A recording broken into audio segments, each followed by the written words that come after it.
Hi everyone, welcome to Alchemy of the Hidden. In today's video, we explore the topic of enlightenment.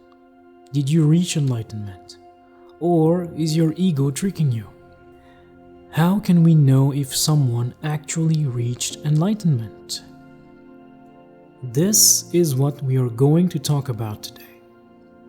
First of all, let's be clear about what we mean by enlightenment. As souls, we incarnated on Earth to learn specific life lessons. The themes of our earthly curriculum can be seen through what we generally experience here.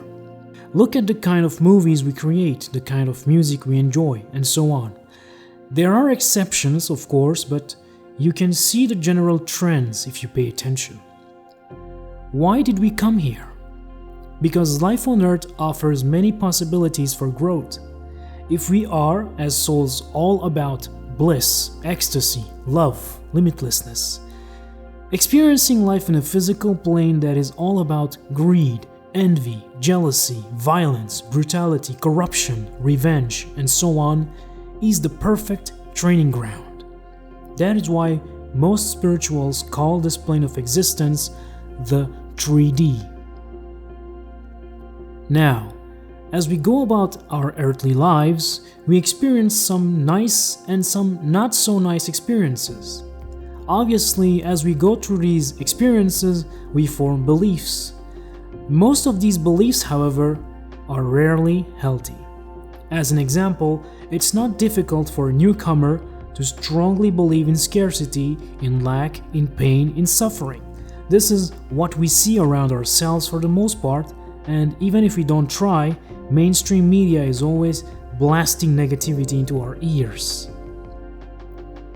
As we keep being influenced by such conceptions, eventually our subconscious accumulates more and more negativity. Our perception becomes narrowed and distorted as a consequence of having so much negativity within ourselves. As an example, if we believe in lack and scarcity, as in the case above, we perceive reality under such a filter. We keep feeling threatened, we lack generosity, we believe everyone is in it for themselves, we constantly feel the pressure to step on others to save ourselves, and so on. Through this perception and the action that it dictates, naturally we reinforce our limiting beliefs. The spiritual path and its goal, which isn't really a goal, but for the sake of explanations, let's use the word, have this for purpose: to bring us on a journey to cleansing ourselves from all subconscious limiting beliefs, releasing burdensome emotions, and discarding negative thoughts. And as we do so, eventually we reach a state of clarity or enlightenment, a state in which we do not perceive according to unconscious biases we have accumulated throughout our lives, but according to a higher understanding we have acquired by releasing our hurts and paying attention to what is. This is how we evolve, grow, develop, and mature as souls. The physical plane simply serves as a training ground for this process to take place. Now that we have an idea about what enlightenment is, let's see how it happens. It's not uncommon today for people to call themselves enlightened. Somehow people believe enlightenment is entitlement. Unfortunately, it is not.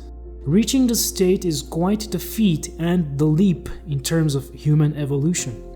While there are cases in which people reach enlightenment out of the blue, it is very rare, and if it happens, it is related to those souls putting in the work in their previous incarnations. Generally, it takes between 10 and 30 years for a person to reach enlightenment.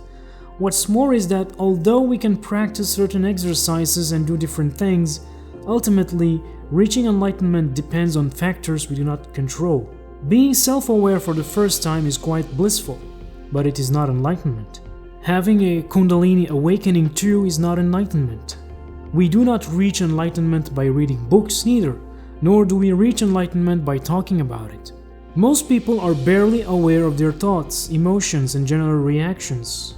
Those who do become aware of their thoughts for the first time may have awakened to something deeper within themselves, but there's still a long way to go. From within each one of us, there are many repressed emotions and thoughts we have kept in a box for the biggest part of our lives. These subconscious beliefs that have been formed as a consequence of pushing them down over time have turned into the governing aspects of our day-to-day thinking and living. The path leading to enlightenment demands that we bring up all those repressed thoughts and emotions to the surface. It is a process of trial and error. It is a process of vulnerability, of feeling naked, of being confused, of not knowing what is real from what is not. And why? Because while we're working on our beliefs, we are literally reshaping how we perceive and process our experiences. Our beliefs give us a feeling of safety. You can see it in how easily triggered people become when you ask them to change their beliefs. No one wants to, and that is why humbleness is key to growing spiritually. If we want growth, we have to let go of what keeps us down and embrace what helps us rise. It won't always be comfortable, but that is how we become wiser. What we can do instead is focus on ourselves at this moment and do our best. As long as we are committed to our spiritual growth, the universal laws respond and send us to the best opportunities for growth. There are no coincidences in life. Onward. How soon can we reach enlightenment? Now that we have explored that enlightenment requires us to roll up our sleeves and be humble, let's look at what to do to reach it. Obviously, a video by itself cannot do much in this process, just as a book won't. These are all, as spiritual teachers usually call them, signposts. Also, as said, reaching the state depends on many factors we do not control. But we can still look at the bigger picture together, and it will help us concentrate our efforts in a more productive way. As said, we reach enlightenment or clarity by releasing our limiting beliefs. How do we release our limiting beliefs? It depends. There are many methods to proceed. For the most part, it happens organically as souls repeatedly go through experiences and learn from those experiences. This happens over the course of many incarnations. But generally, if you are willing to put in the work, the methods to release our beliefs revolve around a main blueprint. 1. We have to identify our limiting beliefs. This happens through introspection, it happens through meditation and self-awareness. It happens as we notice the trends in our lives, but also those in ourselves. And 2, once we have identified our limiting beliefs, we change them. This is the part that demands the most work, especially at first because all we've known for most of our lives was a limited view of reality. Now we have to change it. It's scary. That's when we need to use tools that allow us to remain grounded so that we become capable of changing unwanted patterns in real time. Let me repeat it. In real time. We don't change ourselves from the comfort of our room. We change unhealthy patterns as they arise. This is the most efficient way to create long-lasting changes. As said multiple times throughout this video, you shouldn't be overly concerned with enlightenment and whether you will reach it or not. As long as you are committed to your spiritual growth, as long as your intention is sincere, creation will assist you. Also, don't get fooled by people who call themselves enlightened. From personal experience, those who have reached enlightenment never say they did. And if they do, it's to reveal something to their students or close ones in order to teach them something specific. As long as you are committed and working on yourself daily, as long as you are living your life to the fullest, learning as much as you can and loving even more, you have nothing to worry about. Just do what you do and let life meet you halfway.